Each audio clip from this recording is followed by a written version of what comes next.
Well, hello and welcome to the last trading day of the week or a brand new series, the June series of FNO. No matter how you look at it, we, the entire research team at Bloomberg Quint, are here to give you your update on the markets.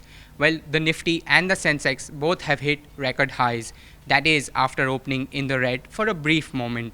But you know what? Today is not about the broader markets, it's all about the 3 years of the Modi government. So let's have a look at what the impact of the Modi government has had on the Indian equities.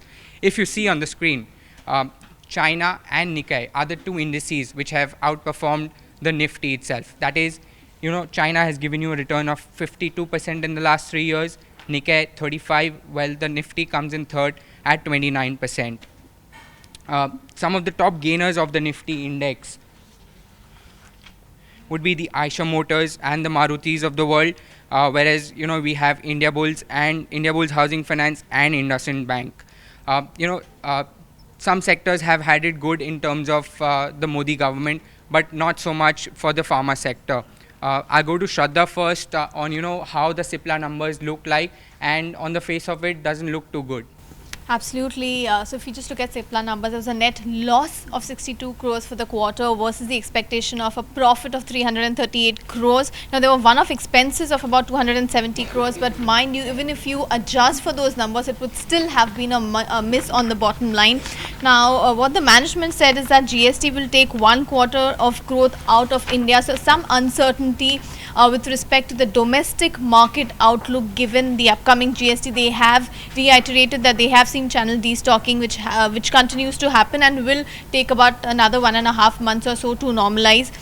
The outlook on US business was healthy, and overall EBITDA margin guidance given was about 16 to 18%. What brokerages are saying, well, most of them have trimmed their target prices by up to 16% while retaining their outlooks. So overall, definitely a miss even adjusted for one-offs, and a lot of uncertainty with respect to the domestic business that Cipla is looking at. Given that we are looking at a loss of about 4%, 4 odd percent that Cipla is seeing. That apart, we also have two other pharma stocks which are reacting to news. That's Dr. Reddy's after US FDA audited the Srikakulam formulations SEZ facility with no observations. Now, mind you, this is not the Srikakulam API facility which was under the scanner or the warning letter. This is a formulation facility, so it's not that big a relief, but definitely a sentimental positive. But for Dr. Reddy's, the bigger worry definitely remains the Srikakulam API and Duvada facilities, but some support for the stock price coming in there. Glenmark also reacting to news of US FDA approval for the generic launch of hypertension drug Benicar, a sizable drug, $950 million. But remember, Sun Pharma has already launched the authorized generic in October. So good news as far as Dr. Reddy's and Glenmark is concerned, but not such good times for Britannia. Agam.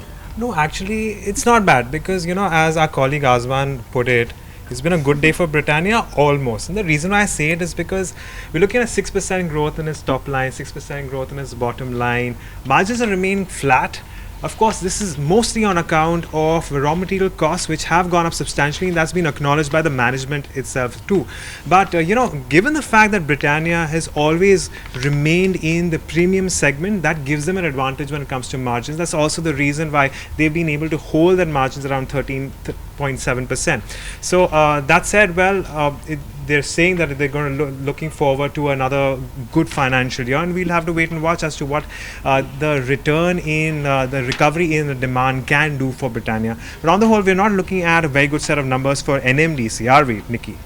So it was a disappointing set of numbers that we're looking for NMDC. The stock has slipped as much as 4%. Quarter on quarter basis, we have seen the EBITDA coming in pretty much flat. Also, the PAT growth remains to be flat. This is mainly on account of one-time item that we are looking at in terms of royalty expenses for this company. Now, do remember that also in the previous quarter, the company had provided 390 crore of the similar expenses. Now, it remains to be unclear if these items are recurring in nature or one-time items for that matter, and we will have to get back in touch with the management to seek further clarity for NMDC. However, on the flip side, on the positive side, we are looking at Container Corp results. Good set of numbers for the company coming in that we're looking at. Although the revenue growth has declined 2% YOY, but then domestically revenues have grown 8%. On the flip, on the profitability side, we see a 10% growth coming in at 335 crore for that matter. Shraddha, we are also looking at good set of earnings coming in from Manapurna Finance, right? Yes, Nikki. So we also saw a good set of numbers coming in for peer group company Muthoot Finance. Same story with Manappuram. Revenues grew 38%, net profit up 53% at 200 crores versus a number of 130 crores.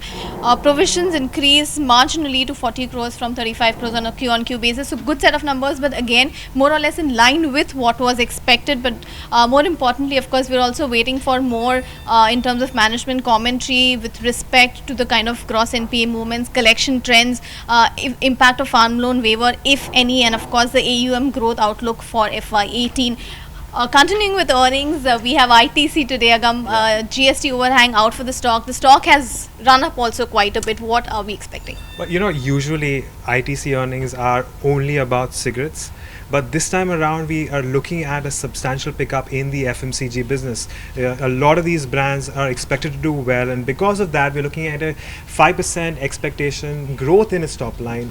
Margins expected to remain at around 35-36%, and when it comes to bottom line as well, expecting an increase of around 7.5%. But at the end of the day, speaking only about cigarettes, we're expecting a marginal decline with a price hike, blended price hike of as much as 7%. Through the course of the quarter. And as far as the FMCG business is concerned, again, we're expecting quite a rise. It's about time that the business starts performing.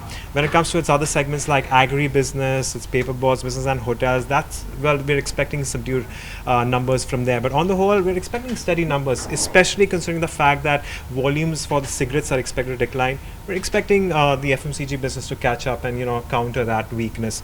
But that said, Sun Pharma is the other big earnings to watch for today. Absolutely. So if you talk about Sun Pharma, not expected to be a very exciting quarter. Revenue seen about 9.2% higher at 7,800 crores. Remember that the last year's quarter, Q4 FY16, the base quarter, had Gleevec exclusivity. EBITDA margin seen coming off by about 200 basis points, and that would be due to decline in Taro numbers. We had a very weak set of numbers coming in from Taro 2 days back, and of course a lower Gleevec contribution will also impact margins. Net profit seen 12% lower at 1,506. So that's the number that we are working at.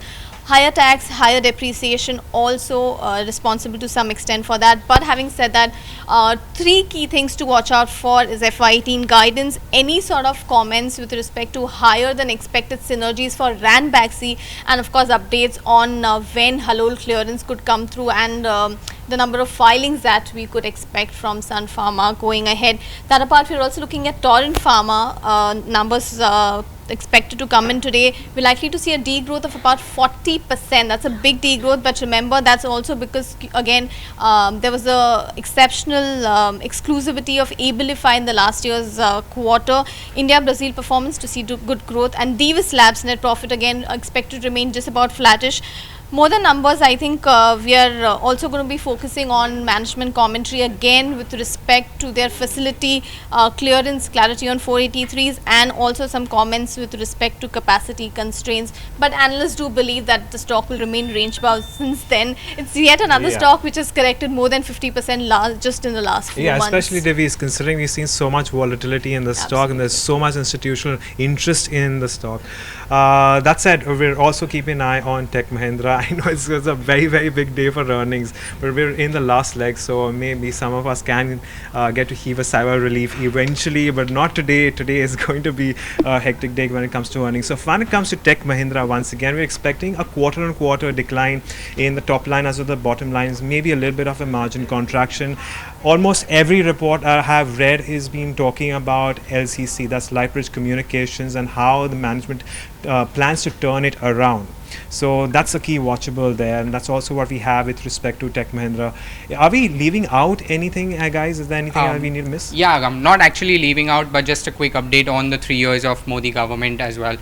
There are some stocks, which have gained as much as 10 times. Some of them, like with the likes of Tasty Bite, gaining as much as 20 times in the last 3 years. Right. Kaplan Point about 15 times, and we have Avanti Feeds, Aztec Life Sciences, Minda Industries. All of them surging as much as 10 times in the last 3 years. Right. That said, not the end of this market update. What's really caught my eye is Syntex Industries. If you look at the intraday chart of that, it's surged as much as 17 to 20%. Why is that so? Is because yesterday was the X date for the demerger. So the current price of about 30 odd rupees that you're seeing is for only the textile business. So with that, markets, Modi and more. I think we have come to the end of this Friday morning market Yes. update. Thanks for watching Bloomberg Quint.